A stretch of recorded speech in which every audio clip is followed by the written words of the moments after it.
смотрите «Актуальное интервью», в студии Надежда Саханская. Здравствуйте. В нашу студию мы часто приглашаем примечательных людей, прибывших в нашу республику. Сегодня один из них, гость нашей студии, Рамиль Габасов, исполнительный директор Российского союза боевых искусств, президент Федерации всестилевого карате в России. Рамиль Габдрауфович, здравствуйте. Добрый день. Участники Российского союза боевых искусств сформировали отряд для участия в специальной военной операции. Какие задачи выполняют бойцы добровольческого отряда в зоне СВО? Ну, на сегодняшний день все поставленные задачи боевые ребята выполняют разных профессий, в разных направлениях. Есть и разведчики, есть и минометчики, есть и охрана государственных лиц. Вот. Ну, все, что нужно, как говорится. Есть и водители, есть и врачи, есть и повара. Получается, не только гуманитарную помощь оказывают, но и находятся в зоне Нет, боевых действий. отряд был сформирован в декабре 2022 года. Ну, вот, на сегодняшний день, уже второй год, ребята выполняют боевые задачи.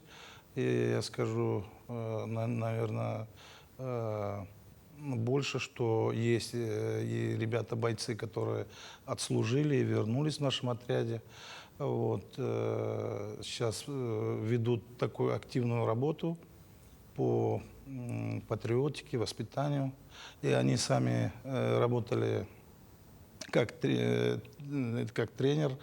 Из них есть и ребята, которые работали и в детско-юношеской спортивной школе. Вот. Надеюсь, что я сегодня-завтра с ним встречусь. Вот. Ну, если вдруг так получится, хотел бы передать им большой привет. Всегда, когда мы, знаете, встречались, всегда приветствовали, ну, кто первый успевал, там, Уруй Айхал. Вот. И так что, вот, пользуясь случаем, хотел бы передать им большой привет и очень надеюсь, что мы с ними встретимся. А в целом, как идет работа с укомплектованием отрядов? Отряд сейчас у нас немножко переформирование идет, и будут сейчас другие задачи поставлены. Сейчас отряд в данный момент не находится на передовой, но в зоне СВО.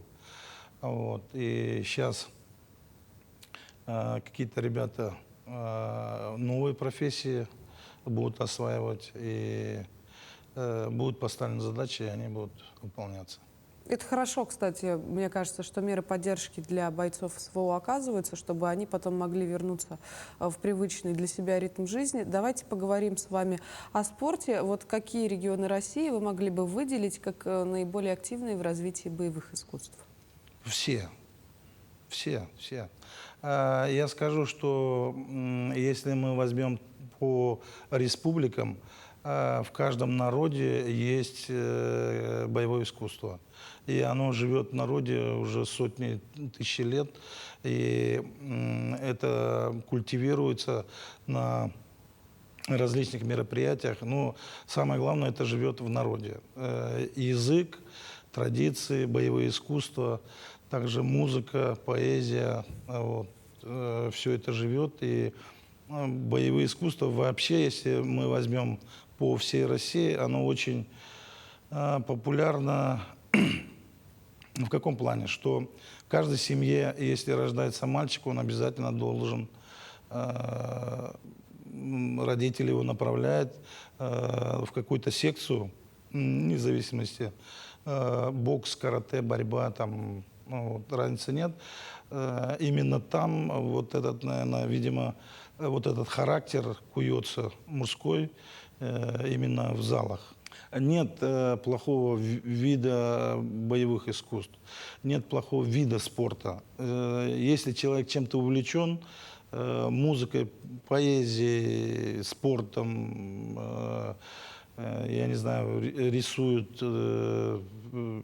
ходит в походы, это хорошо, потому что вот там формируется целеустремленность, вот этот стержень, Вот, держать цель, что нужно дойти, выполнить, и это в дальнейшем в жизни пригодится. И как показывает практика, вот даже боевые действия спортсмены быстро осваивают, потому что они знают, что техника, есть какая-то выносливость, вот, потому что это все, как говорится, все влияет. Если в каждой национальной республике нашей страны есть свой пласт культуры, который обусловлен музыкой, литературой, прочим, даже видами спорта, то родные языки в школах преподают, а истории народа рассказывают, а вот единоборств в школьной программе нет. Стоит ли включать их в школьную программу? Ну, я думаю, это на усмотрение руководства, но как эти боевые искусства, как они живут. Есть во многих, я знаю, поселках, деревнях есть секции, вот, и есть детская и юношеская спортивная школа именно по национальным видам.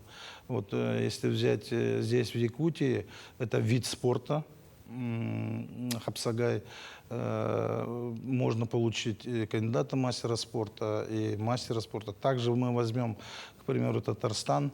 В Татарстане тоже борьба на поясах, так называемая куреш. Вот. Также разряды и так далее, и так далее. Ребята не только занимаются национальным, но и самбо могут они выступать. Потому что это такие немного в правилах изменения, а в принципе борьба она одна и та же. В последнее время иностранные спортивные федерации повсеместно отказываются от сотрудничества с российскими спортивными федерациями. Многие представители российские, в том числе и готовились к участию на международных стартах, но им сейчас принимать участие запрещено. Вот как... Ну, это, если взять исторически, у нас это было и в 80-е годы, когда была у нас Олимпиада, не участвовали, потом наша страна не участвовала. Я думаю, что через какое-то время все это пройдет и все будет нормально. Самое главное, те процессы, которые есть у нас в стране, они вот ни в одном случае я не видел, чтобы где-то что-то остановилось. Также Федерация легкой атлетики работает, плавание, бокса, я не знаю, боевых искусствах, школы. Ну, и те мероприятия, которые проводятся у нас внутри страны, они тоже не остановились. И международные, вот даже вот сейчас, если мы возьмем соревнования по Хапсагаю. У нас вот буквально сейчас, вот 10 минут назад встречались с нашими коллегами. С Монголии приехали, с Киргизии приехали. У нас с Татарстана, Башкирии. Вот, ребята, так что у нас ничего не останавливается. И тот процесс, который и должен быть, он идет. А считаете ли вы, что, возможно, подобные ограничения дают нам, своим российским спортсменам, расти? Конечно, конечно. Чем больше... Не, ну в каком плане? Что, наверное, здесь нужно будет сказать и плюсы, и минусы. Вот. Конечно, если какие-то ограничения есть, наверное, внутри страны мы еще сильнее объединяемся. Вот. Ограничения только по выездам. Вот, на участие в каких-то других странах. А в процессе тренировочном у нас никаких ущемлений нет. Не закрылась ни одна школа, ни одна секция. Вот вы отметили Хапсагай как вид национальной борьбы. Сейчас у нас проходит Гран-при, всероссийский турнир по борьбе. Вот каковы ваши впечатления? Мы приехали вот буквально часа 2 или 3 назад, прилетели. Вот, сейчас мы вот выйдем с студии и поедем в спортивный комплекс. Но сейчас я могу сказать, что до приезда ребята присылали нам, как оформлен зал, сколько участников и вообще обстановка, та, которая там внутри, вот, она очень добродушная. Мы даже вот встретили наших коллег киргизов сейчас вот, повстречались, пообнимались, вспоминали даже на тех мероприятиях.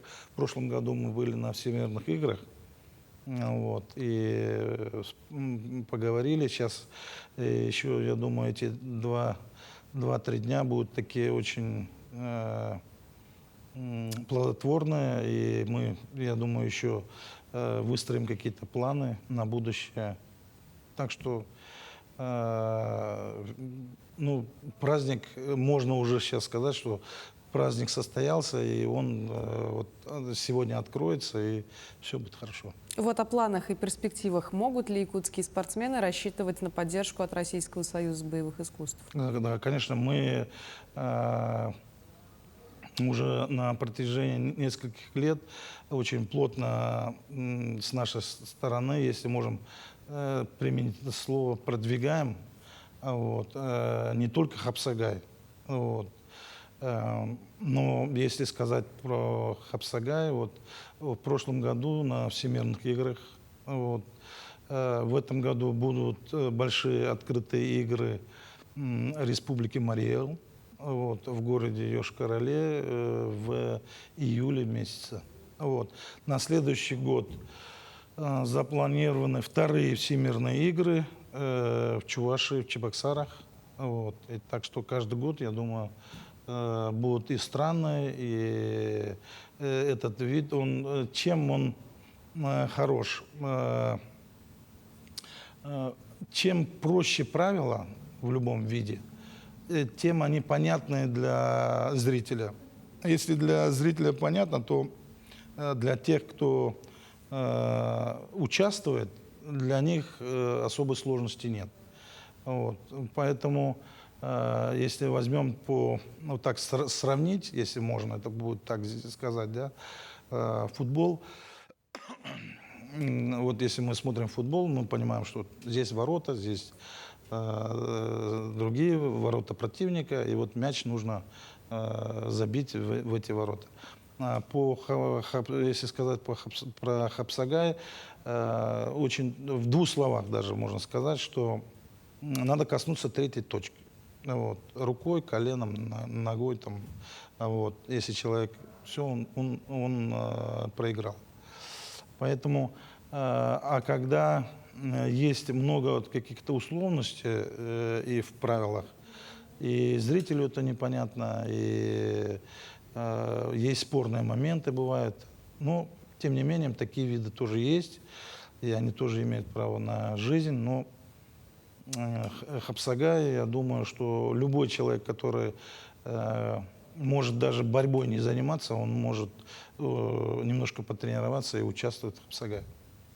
Ну что ж, благодарю вас, Рамиль Габдрауфович, что нашли для нас время. Мы с вами очень хорошо поговорили. Желаю вам дальнейших успехов в вашей работе и, по возможности, заглядывайте к нам в студию еще раз. Спасибо. Я напомню, вы смотрели «Актуальное интервью». До встречи в эфире.